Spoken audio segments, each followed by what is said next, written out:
Brandon Webb is a combat decorated Navy SEAL sniper and, with the changing tides, turned innovative entrepreneur. And I think the motivation was actually, when I think back on it, was especially with a lot of my early nonfiction books, was dealing with kind of the trauma of losing friends in the war, losing my best friend in Benghazi in 2012, Glenn Doherty.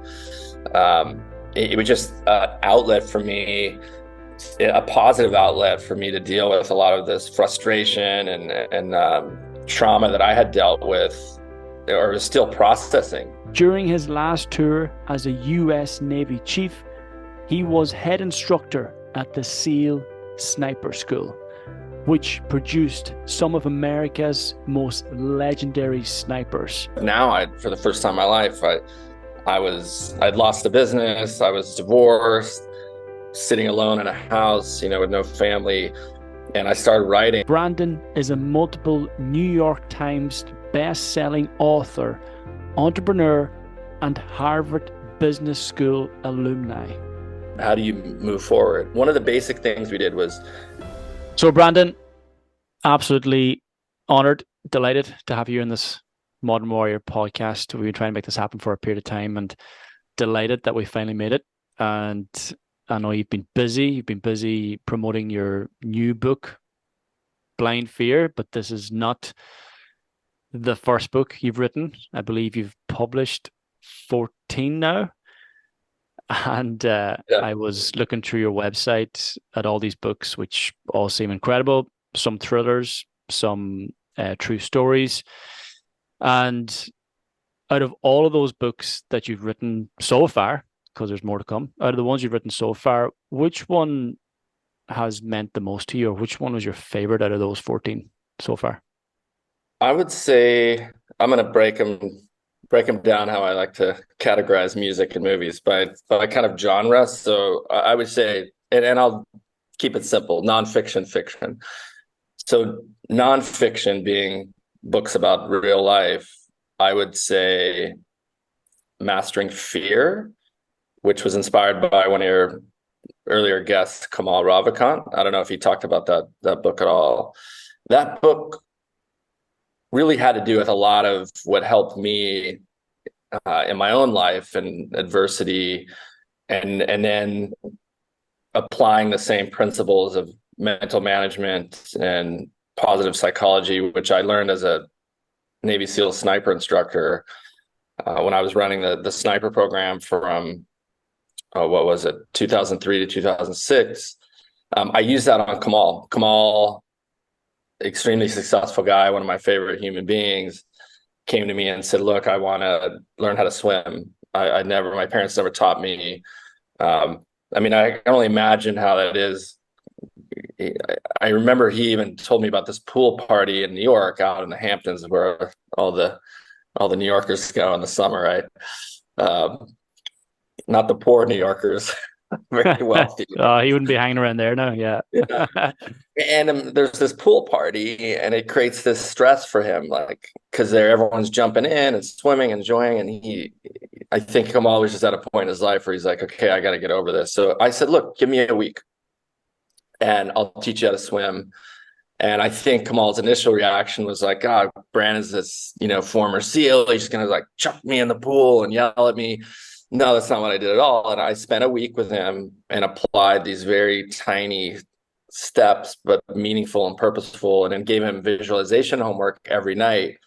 And he started in the deep end doing, and he didn't like putting his face in the water, which a lot of people who don't know how to swim and are uncomfortable, they don't like the face in the water. Well, I made him do it 100 times until he was bored and going, okay, I got it. What's next? And I just kept these tiny little baby steps.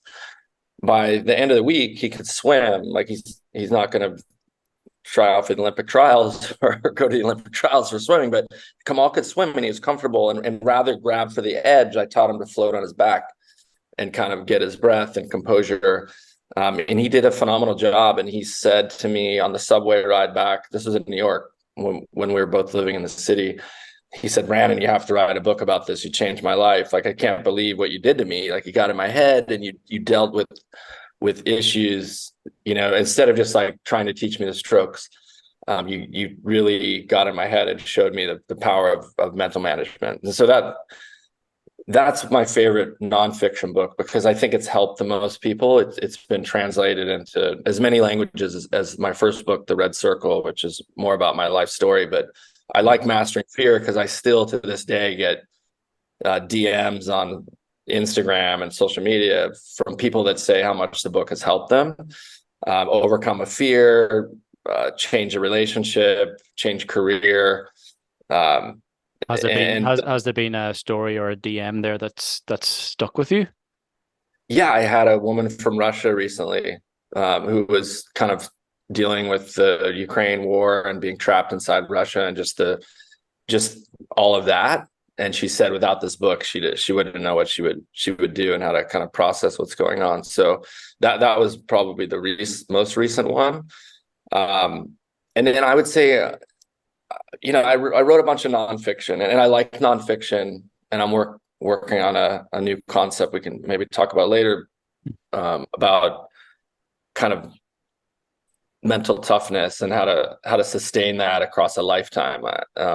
But that's for a later discussion if you want. On the fiction side, I had this idea before I was a Navy SEAL. I was a search and rescue swimmer in helicopters, and I was on board an aircraft carrier. It's a huge Navy ship with 6,000 people, aircraft.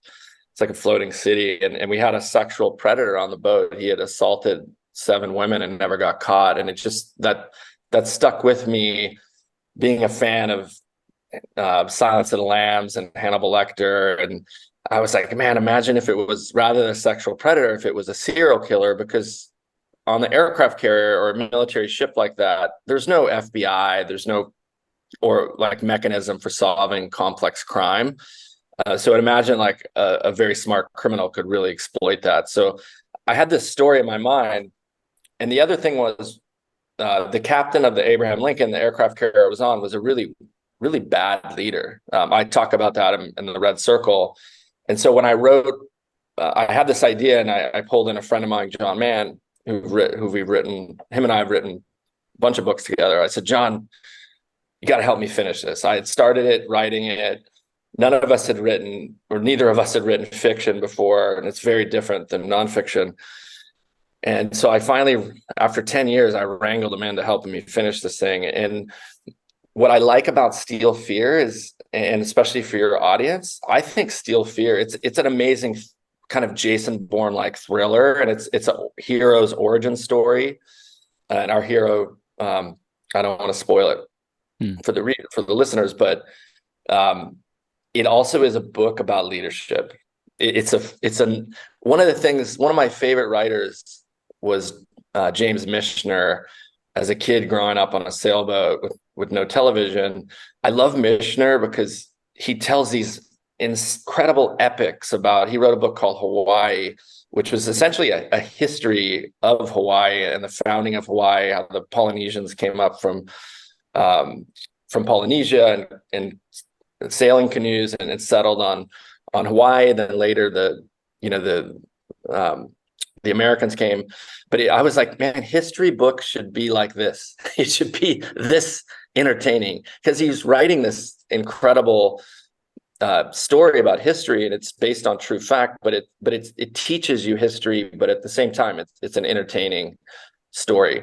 And so Steel Fear is the first in the series, right? We did Steel Fear, Cold Fear, and then Blind Fear came out last couple of weeks. You can read them in any order, but Steel Fear I like because I've had people say, wow, I could teach a whole leadership course on Steel Fear alone, because you have good leadership and bad leadership.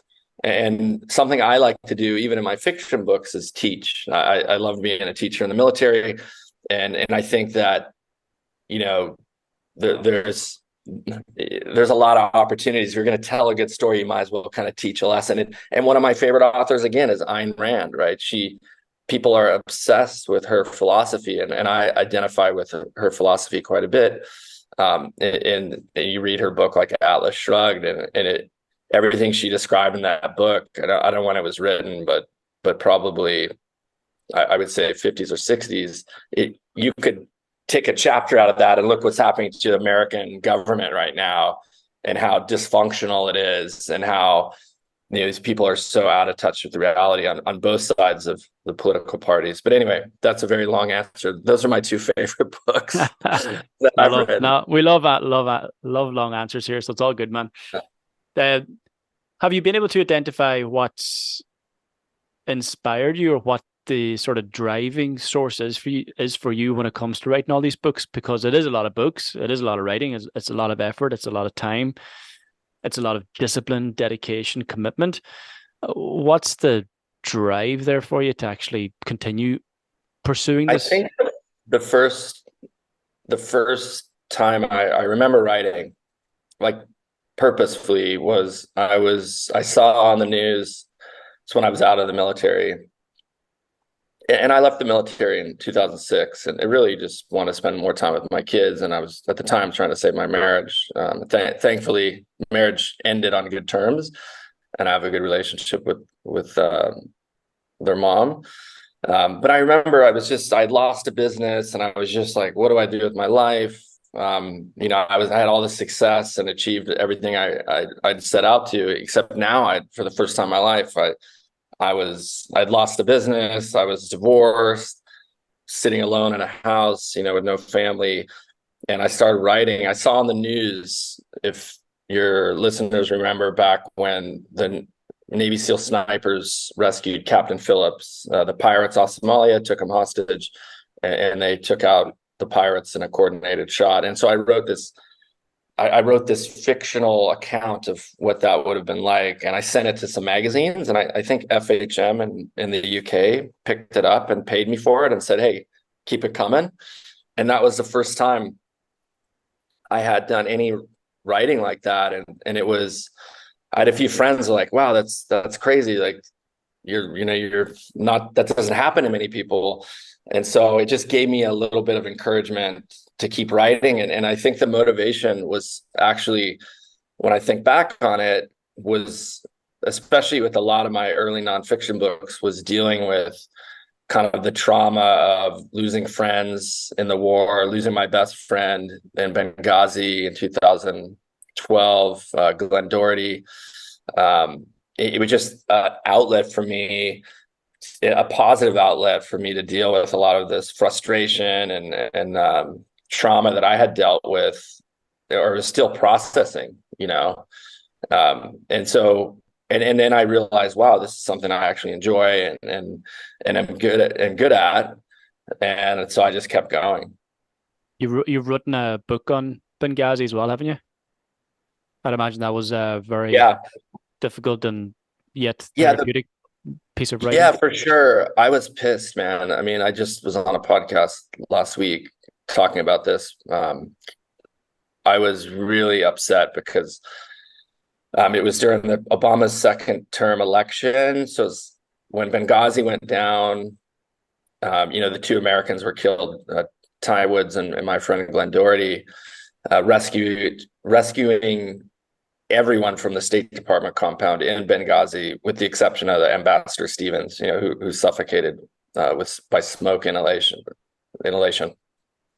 I was upset because the government had paraded, Glenn's family around the White House for this press moment. They told, these senior officials told, Glenn's sister and the mom, Barbara, wow, your son's a hero. Don't worry, we're going to take care of everything. And then after the funeral, the bills started coming in, and the CIA refused to pay the life insurance payment because there was a technicality. They mandated these guys have $1 million life policy. Well, they're like, sorry, fine print. It's like those Netflix agreements no one reads. And so no life insurance, no death benefits. So the mom had to pay, I think, close to $50,000 in legal fees just to bury her son, and I just felt like the government, this guy was a hero, right? At least pay to bury the guy. So I was really pissed. And then there was all this kind of government cover up going on. Anyway, that's why Benghazi was important to me. And I was running, I still today run a defense news site called sofrep.com. And we had a couple sources, top level sources within the State Department that saw the cover up going on. And so we leaned into it pretty heavy. We wrote a book about it. We reported on it. And I just, SOFREP has always been about just getting the truth out, not spinning it one way or another. I mean, look, in today's modern media, you have to have a catchy title, for sure, but we don't spin things at SOFREP. Like we're truth sayers, and we've lost and won fans over and over again because we tell it like it is. People like, oh, why would you publish a video of Americans being ambushed in Niger? I was like, you guys didn't even know that we had American troops in Niger before. Now you're outraged and you complain about cancel culture. Now you're trying to cancel us. We had people present like 50,000 signatures for us to take that video down, and I was like, look, go fuck yourself, right? Like the same constitutional rights I fought for, is the right to free speech. The news doesn't always make people happy, but that's just, we've towed that line at SOFREP ever since. But anyway, that's I think people by now get it. We've been around for 10 years and they've come to find out, at least respect us. They may not agree with everything we've done, but I think that there is a respect that from a news point of view that we just kind of deliver it how we see it. But yeah, the Benghazi stuff I wrote about, it was that it helped me for sure, because we got a lot of stuff done. His best friend, one of his best friends, Sean Lake, who started an amazing company called Bubs. It's a supplements business. Sean went to the CIA, talked to Director Brennan with the family, and we ended up getting the families, like, because Glenn wasn't the only person in this situation, had been kind of left in the lurch by the government. I think back into the 80s or something, like hundreds and hundreds of families, we got back paid. I think they paid out $500,000 to all these families and Glenn.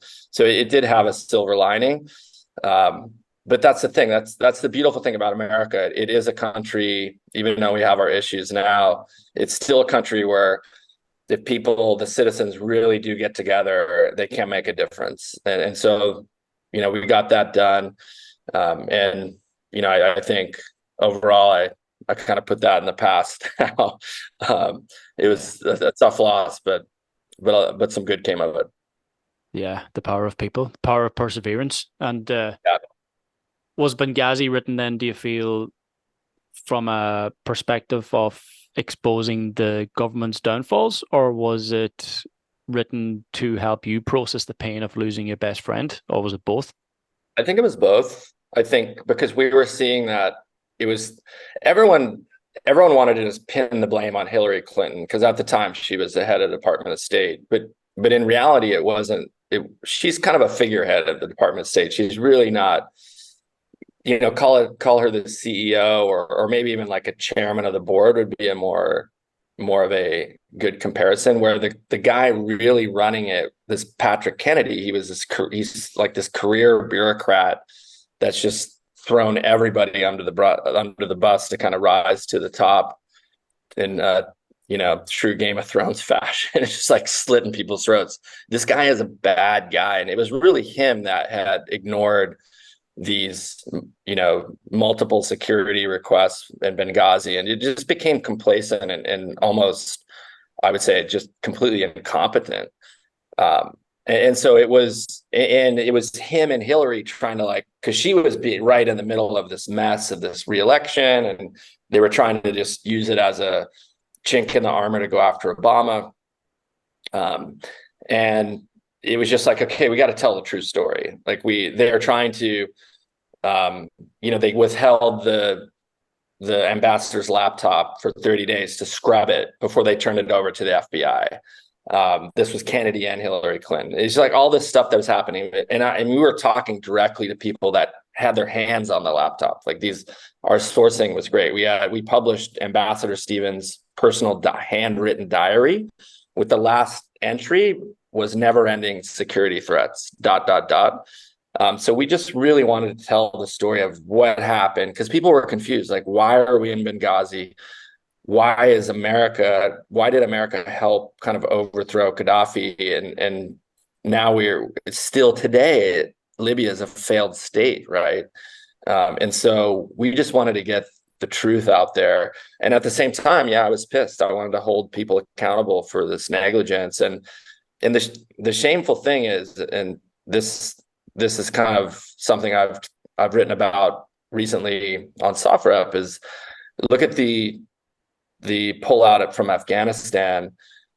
I think everyone can agree it was a total disaster, right? We've left almost $90 billion of equipment, weapons, freaking spin bikes, weightlifting stuff, like just a ton of stuff. Now the Taliban is stronger than ever. And just the way we withdrew from Afghanistan was a shame, and an embarrassment, and nobody was held accountable. Like, there's no accountability. And I went back to business school a few years ago, and one of the things I've learned is in an organization is these signals of no accountability, or a signal of something happening, and if there is no like person held accountable, for instance, that sends a signal to the rest of the organization that you can get away with this stuff, and it's not a good thing, and there are good signals and bad signals, but we've had a lot of bad signals in the high ranks of the American military and government in America. And that's why we're at this point we are today, where I would march them all off a cliff if I could, Democrat and Republican, and like totally, I think, modernize the election system. The fact that we're still filling in, bubbles with pens and pencils and voting machines is just madness. It should all be vote by phone, IP address. Like, you can, we do the most secure private things in our lives we do on our cell phones. For sure, we can vote on the phone. Yeah, you feel very passionate about this, don't you? Yeah, I'm passionate about it just because, I care about America. I'm dual citizen. I was born in Canada, but my mom's American, and I was pretty much raised in America and fought for America 13 years, 6 months, 6 days. That's how long I did. So yeah, I do care. I do. People have asked me, why don't you run for office? I think I can do more with my writing. I can, and at the same time, the political system is so toxic. I wouldn't want to subject my own family to that. It's just not something I would want to do. I did my time, Yeah. So you've fought with the sniper. Now you're fighting with the pen. Yeah. I can tell you it's a cliche, but the pen is mightier than the sword, 100%. Yeah. Do you feel like you're winning that battle? I wouldn't say I don't know. I wouldn't call it winning, but I call it making a difference, like being a voice. Yeah. I think these moments, I stood up. Look, I was a gun owner in America. I live in Portugal now. There's a reason for the Second Amendment. Now, is there room for applying some common sense rules around gun ownership? 100%. I was very outspoken about this 10 years ago, and I got just flamed by the National Rifle Association, like created websites, Facebook pages about me, how I was a Canadian socialist, like just crazy stuff. That to me was a lesson in, okay, maybe I should really think about choosing my battles carefully. But I think if I had wrote that thing today, it would have been, people would have been much more in the mood to listen. But do people still write me and say, yeah, I remember that when you said that, now I get it. So it makes sense. Like I believe in courage, and sometimes you have to take a stand, and it's a lonely place to be, and an unpopular place. And I would say probably something you can relate to recently was Sinead O'Connor, right? Like, she tore up a picture of the Pope on not MTV, but Saturday Night Live. She was a victim of child abuse at home and also in the Catholic school system. And this was long before, the popular movie Spotlight came out, which was about the exposure of the Catholic Church in Boston and this just pervasive child abuse. Like they had a coding system for the sexual predators and they would just move them around. And it went all the way up to the Pope. And, she was, back before they even had a term for it, was canceled. Like people were just outraged that she could do this, but she was, and now looking back, they're like, oh, she was a hero. Well, those same people were just like flaming her back in the, I don't know when that was. I think it was in the probably late 80s, early 90s. Yeah, it's probably early 90s, I'd say. Yeah. Yeah. But I think, that for me, it's like I think I feel like my legacy will be judged by the culmination of my work and what I stood for and the few moments where, yeah, you stand up for what you think is right. And it's not always popular. It's easy to go with the flow. It's very hard and it takes courage to go, wait a minute, guys, I think this is wrong. And to actually speak up about it. And that's leadership. Mm-hmm. That's mental toughness as well, which you've touched on earlier. Yeah. What's that look like, and how can the listeners harness mental toughness? Well, I think they can start with that book, Mastering Fear, because I talk about the basic principles that I learned. And I was fortunate enough to work with an Olympic gold medalist who had developed his own program around mental toughness to win the gold. After he had a meltdown and won silver. He was a rifle shooter. He won silver in Munich, and then later in Quebec he won the gold medal. But Mastering Fear is a good place to start. It's back to what I talked about earlier. What really has me thinking about my next nonfiction book was, I look at these guys like Michael Phelps, right? The guy's the most decorated Olympic swimmer in his world history, an incredible athlete. But after that was over, he really suffered with depression and kind of like fell off the cliff, right? The mental cliff.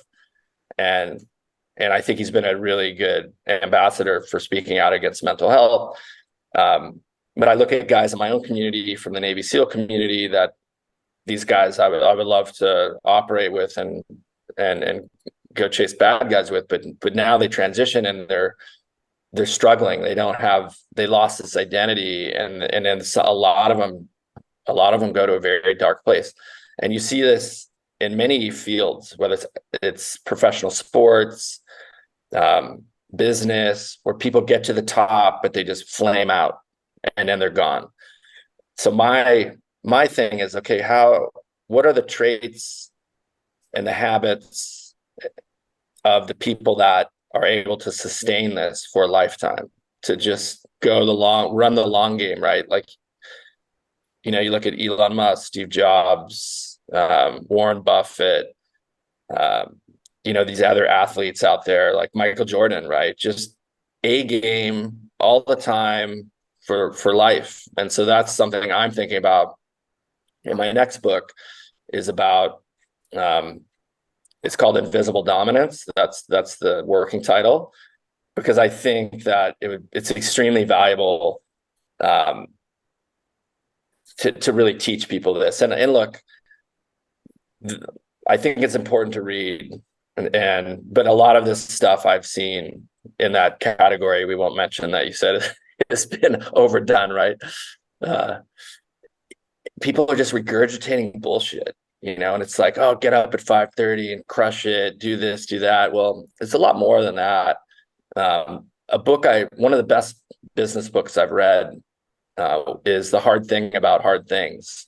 And it's an incredible book, because the guy's just brutally honest. He's like, nobody wants, to write a book about firing a best friend, and getting stolen from, an employee committing suicide, just this stuff. It's like, this is raw, it's real, and nobody gets out of life unscathed. I don't care who you are. If you're the most famous person, you still got to put your pants on. You still have to go to the doctor. and shit happens, life happens. We all are affected. I have friends. I have a friend who's a billionaire, and it's still, I see that he's dealing with the same shit that we all deal with. So I think, to me, that's what kind of just clicked to me this year. Okay, that's going to be my next book, because I think, I can get raw and talk about all of my, my failures and bumps and bruises, and share with how I've been able to come out the other side, and also showcase others as well, and put together almost a curriculum of sorts so people can read it, and it's less of like, okay, I'm motivated for a little bit, like 4-hour work week. It's easy to write 4-hour work week. When I think Tim wrote it, he was unemployed. Fuck, that's 0-hour work week. And it's good. It motivates a lot of people. But I'm like, okay, how do I teach people to be super resilient for a lifetime? And that's something that's interesting to me. Because you've done it yourself. You've Yeah, fallen off that 100%. mental cliff, haven't you? Yeah. And yeah. Look, I've been kicked in the teeth many times, and just just able to kind of come back, because it's about how you compartmentalize, and it truly is having the mental fortitude to just kind of go, okay, this happened. It is out of my control. How do I learn from this and move on? And one of the famous philosophers of the modern era is Alan Watts. He's really great about this. It's about living in the now. Like you and I started the show as totally different people than when we'll leave the show. There really is no future. It's the now, right? So, yeah, just to give the listeners a bit of value and a bit of hope and inspiration, perhaps, can you share with us one of those moments where you fell off the mental cliff, so to speak, and you found yourself in the pit, and how you began to move forward from that place? yeah. So, I think when people get in these situations, and I'll tell my first story in a minute, you can get overwhelmed, because you get into this spiral of thinking about all the negative, right? And you don't think about the positive. And so what happened, I can think of a few times, like my father threw me out off the sailboat in Tahiti when I was 16. So I was alone out of the house on my own, and Pape de Tahiti, had to sail back to Hawaii on my own. That was a moment. But I was just a scared young kid. Now fast forward, I joined the Navy. I became a Navy SEAL, was a sniper, got recruited to be a sniper instructor, and then was promoted to course manager, which means I was in charge of the whole program at 28, I think. Now I find myself 31. I left the military. I'd done a startup project, raised some money. We're going to build a racetrack in Southern California. 3.5 years through just this messy California permitting process with environmentalists and anti-war people. They would show up at these community meetings and yell at me like I was a baby killer, and it was crazy. But we got the project approved. Like, they voted unanimously at the planning commission, and they voted 4-1 in favor at this the political level. It was the board of supervisors. This was in 2008. The financial market collapsed. Anything to do with the real estate project was just like, nobody wanted anything to do with it. Then the county got sued by an environmental group for supporting our project. So they imagine the government coming to you and says, hey, Gavin, we're getting sued. We'll fight it if you pay our legal fees. Like, imagine writing the checks to the government. You're out of your mind. So the whole project blew up. It was a mess, because I'd put my life savings into it. My mom put money into it. Like, all my friends and family, investors, we'd raised almost 4 million. And I had $500,000 wrapped up myself, and then poof, it's gone. Then my wife's at the time, she's like, hey, it's been fun, but you kind of put me through hell with this SEAL stuff, going to war. And it's like, I'm out. Like, I don't want to be, I want stability. And, which I was like, fair enough. We were in counseling when it happened. But now I was, like I said earlier, and she had to take the kids up to her family's place in Northern California because school year was starting. And I was like alone in a house, went from coaching the little league team. Now neighbors are asking me, hey, where is everybody? And I'm left to kind of tell those stories. Like it was brutal. And I remember I was in a dark place for probably a week, just going, what the fuck am I going to do with myself? Like I've lost everything. And then I remember I was in my Toyota truck by Scripps on this bluff in San Diego, and I talked to my lawyer who was actually gave me some really good advice. He kind of put things into perspective for me. He said, Brandon, he's like, you're not the first person this has happened to. I see this all the time. Like we raise billions of dollars for biotech companies that just blow up. He's like, don't be so hard on yourself, and sometimes you just got to know when to walk away. And then that kind of thought sat with me, and then I just had this moment where I said, you know what? I need to kind of practice what I preach for this mental management stuff. I know I have the tools, and I said, okay, I have to reframe my thinking around this. Okay, yeah, I lost some money. I'm divorced, but I have to look at the positives. And really it's as simple as that. Go, okay. And Churchill said it best. He's like, don't let a crisis go to waste. And that's one of my favorite quotes. It is so true. I love a crisis. Like I love it when it's like crisis mode. The pandemic was a situation like that for me in one of my businesses. And so I just started reframing things. Okay, divorce, but good relationship with my ex, which is going to mean good relationship with the kids in the future. Lost the business, lost all this money, but have the knowledge. I have the knowledge to buy a business, to raise money. I'm financially way more literate than I was in the military. I couldn't even read a profit and loss statement or balance sheet. Now I'm like financially literate and highly marketable. This was, 2008. Very few guys with my skill sets would get out of the military. They would stay for 20, 30 years. I thought it's highly, highly marketable. In fact, I got headhunted by somebody from L3 Communications, a big American defense company. Ended up working there 2 years and got paid incredible amounts of money and really helped me rebuild my savings. But that was it. That was that moment where I just said, okay, I have to think about the positive.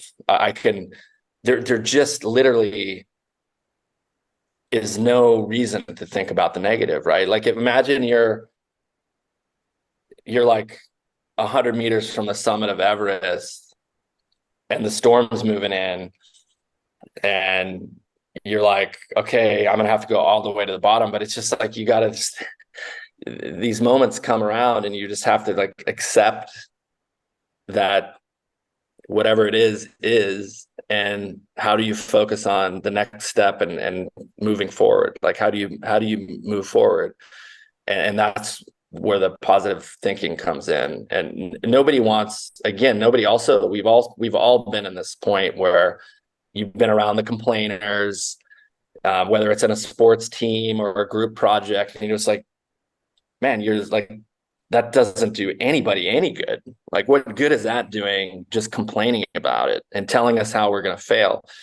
And then they're the leaders that push people to the limits because they're able to kind of drive them and paint a picture of, look, this is going to be brutal and you're going to work 90-hour work weeks, but at the end, we're going to all win.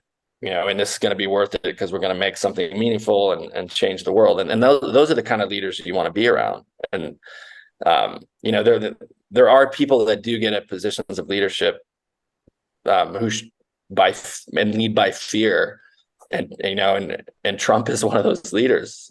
He's a fear-based leader. Hitler is the same way, very smart, but they know how to manipulate people and use fear as a tool. And to me, that's not somebody that I want to follow. But anyway, those are that's a brief story of my own, and I've been in those. I've had a few of those situations since. I've had employees overdose, ex-military guys, like had to go to the funeral, talk to the wives. It's brutal. But the best you can do is just, process it and go, okay, you got to move on and just deal with things in a positive way. It's just the only way to really be able to kind of sustain a level of performance over the long haul.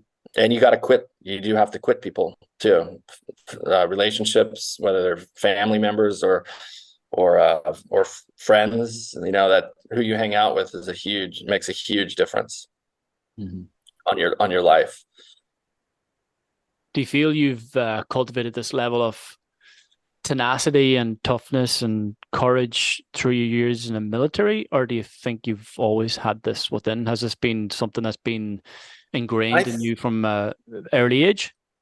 I think it's a culmination of leaving home at 16, having a few $100s to my name, and Can you talk to us about that process of leaving home? What was that like? Yeah, so the brief story is I'd grown up. My dad lost a big construction business in the late 70s, and my mom and him had always had this dream to sail around the world. So they said, okay, we're just gonna buy the sailboat and we're gonna take our family cruising. So we'd done a few trips to Mexico. I'd been homeschooled on and off, and then we lived on the sailboat for 5 years in Ventura, California. And my dad was he's a tough character. My grandfather's this big Irish guy with huge sausage fingers. It's just like, I remember I was a pitcher in Little League and he would just catch the ball with his bare hands. No catcher's mitt. And my dad's like, you need to get a job. So I got this really crappy job, the kind that's good for building character, as a janitor in this boat store. I was cleaning toilets, mopping the floors. And then my mom one day comes and she says to me, hey, the scuba diving boat, this private boat that takes, divers out to the islands, is looking for like a young kid to help with equipment, fill up the scuba tanks, and just kind of like a jack of all trades. So she said I talked to the owner and he's willing to try out. So I got this interview. I went on a day trip, and part of the deal was and I was just working for tips only, but part of the deal was they would teach me they'd certify me to scuba dive. So I got certified at 13. The interview went well, and I ended up working on this boat from 13 to almost 16. And it was like an incredible experience, like a Jacques Cousteau type environment. And I had to grow up very fast. I remember one of my scariest moments was being woken up at 13 at 2 a.m. out of a total REM sleep. And this Irish Captain Mike was like a big, bushy, blonde, reddish mustache. Hey, get up, get your wetsuit on. You got to dive on the anchor. It's stuck. And that's something I would do in the daytime, because it would just faster, right? They would just, when the chain gets wrapped around the rocks, it's just much faster to send a diver on it to unfree it, and then off you go. Or else you could spend like an hour trying to, figure out the jigsaw puzzle. But I was like, I knew we're at San Miguel Island, which was a shark infested water, because it was a sea lion breeding ground.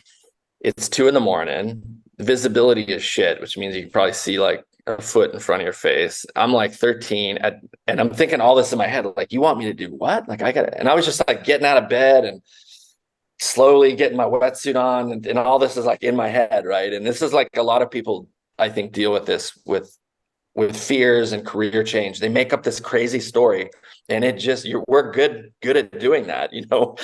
You're imagining this like terrible scenario, and I'm like, man, the freaking shark's going to be on me, and but I had to do it. I was just like, I had enough. I didn't want to let these guys down, because I was a new guy. And so anyway, I got my tanks on, I dove with my dive light and dove down there. I still remember this chain was wrapped around this huge ledge the size of a freaking truck. And every time the boat would rock, this ledge would just lift up, and then boom, and then a dust cloud would go.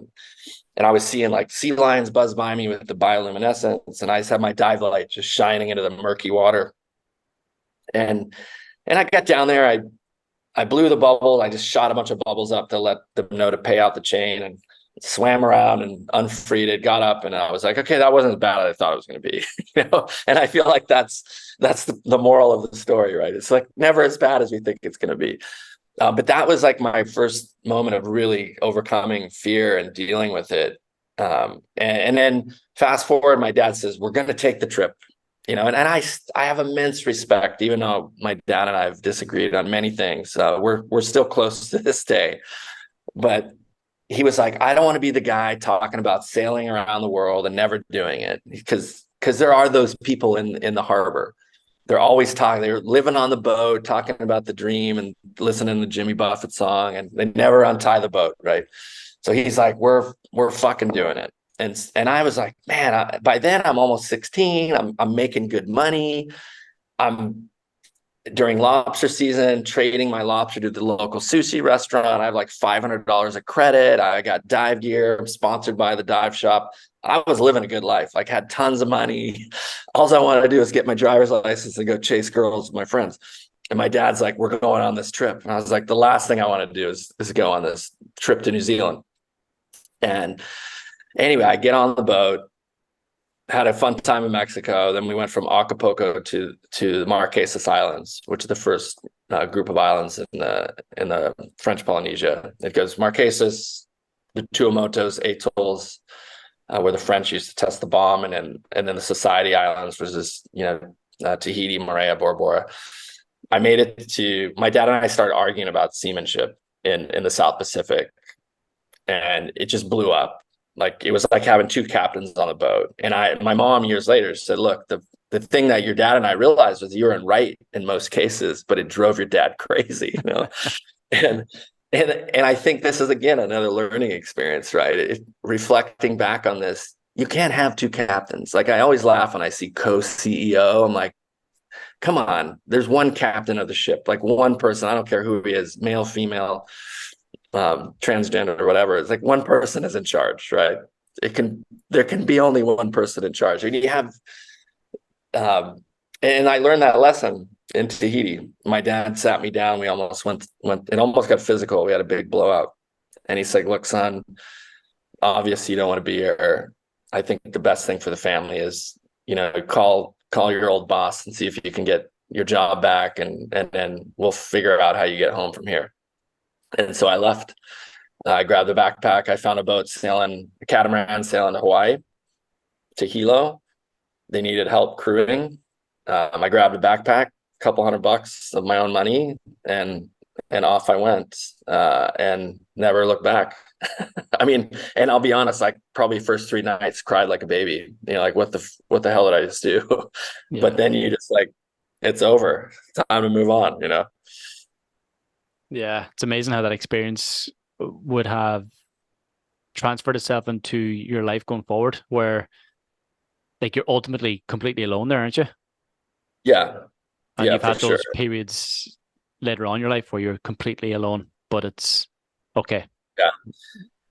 And so I think I've had enough of those situations where, and seeing the impact I didn't talk about this, but I know we're probably running out of time, but I got recruited as a sniper instructor at a time when the Navy SEAL sniper program needed an update. We realized we didn't have a great program. We had old technology, old curriculum. And so we were able to bring in like the best of the best, like teachers from all around the world, all different areas of life. And something I really identified with was this guy, Lanny Basham, who was a gold medalist that had wrote a book about positive psychology and performance psychology back when the psychologists of the 70s said, no, we're just going to make you feel good about being number 2. And he's like, I don't want that. I want to be the best. And he had developed this program because he had access to all the gold medalists on the US team. And he put together all their habits and traits in the same way I want to do for my book, Invisible Dominance, is put together, like only go after these people that have had the sustained mental performance, and it put a program together, just like my friend Lanny did. But I used this program. I was recruited to come help with the pilot program and add my 2 cents because I had combat experience in Afghanistan. And the guy that recruited me, Bob, says, look, you got to come down here. I was an advanced sniper instructor. And he's like, give up your cushy kind of, I was going to be a BUDS instructor, a SEAL instructor, which is a very kind of cushy job. You can, finish your degree. And he's like, give that up. The guys need you. So I did. And then he said, when I came down there and agreed to take orders down there, he's like, hey, by the way, I'm retiring this year. So here's the keys, I was like, oh man. But I had my own little lab.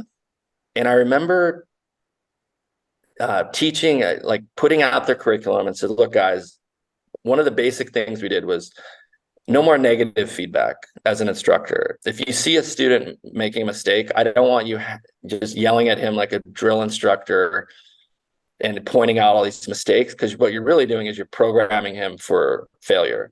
And anyone within earshot is picking up on the negative. So if I say a common thing is guys flinch on the rifle, they anticipate the recoil. And I guarantee you, even after the show, you're going to be thinking about flinching, and that's an example of how powerful it can be. So if I see a guy flinching, or my instructors do, I would say, don't give him the positive feedback opposed to the negative. And that would be like, hey, slow down, take a deep breath, go through your shooting program, make a nice, smooth trigger pull. That would be the correct feedback. Because if I go, don't flinch, this guy now has a complex about flinching. His shooting partner has a complex about flinching. Probably the pairs on the other side of him are thinking flinch, or am I flinching? And it just spreads like coronavirus. And so positive feedback versus negative is so powerful. It's in teaching, coaching. And I seen this. The other thing I saw was the students would always talk about what's a good shooting score. And because we had instructor mentors, they would always say, we would say, if you're shooting like 90, 95 percentile, that's really good. I said, guys, stop it. The instructors, I said, you just tell them we expect perfection. A good score is 100. And when we started telling that and setting the bar for the first time in the course history that I'd seen, we started having perfect scores, like incredibly hard shooting tests, but people were scoring perfect. And I just saw it. I'm like, wow, this stuff works, and it just really made an impact on me. The mental rehearsing things perfectly, but also rehearsing contingencies. As a pilot of airplanes, I have a departure emergency. The worst possible time to have an emergency is when an airplane is taking off, because you're full of gas, you're heavy, you're low to the ground, you don't have enough, altitude to kind of maneuver. And instinctively, every pilot wants to pull back on the stick and keep the plane flying if you have an engine failure or fire or something. But you have to push the nose down to get airspeed over the wings to fly to the crash point and be able to then flare and land. I rehearsed this over and over in my head. It's just an example of like a terrible scenario, but I've imprinted the right response, because if it ever does happen, I want to do the right thing, because you have a few seconds to decide. I lost a close friend of mine years ago that pulled back and lawn darted in Santa Monica Airport in a ball of fire. But anyway, hopefully that gives you a little bit of an idea. The mental stuff I really enjoy. That's a nice way to end the podcast. Yeah. And a ball of fire. Yeah. Now, Brandon, man, it's been a pleasure, and I've taken so much value from this episode, and I would happily sit here for the next hour or two just talking about stories and taking more value, but I also value your time. And let's do it again. I'm sure we could do it again, and maybe get Kamal on board as well. That'd be great. Get a three-way conversation going. Yeah, it could be very interesting. Yeah. So, but until then, please let us all know where we can find you and your books and all the good work you've done. Let us know where we can get that. Yeah, so my full name, BrandonTylerWebb.com. And you can find everything there. I'm very active on Instagram, just Brandon T as in Tyler Webb. Brandon T Webb on Instagram. I was in New York, and a guy had DM'd me and said, hey, I read one of your earlier books. Can I come by for a signing? And he had some he wanted to make some career change, and he showed up. I signed his book, and he said, "Yeah, thank you so much." He's like, "Most people I DM on Instagram never answer me back." So I do try, if it's a meaningful outreach, I answer every one of them, usually, like, personally. So don't be afraid to Nice one. reach out. Brilliant, Brandon. Well, thank you, my man. And I look forward to reading more of your books and to seeing more of your books come to fruition. And keep up the good work. Yeah, thanks, Inspired. Kevin. Thank you.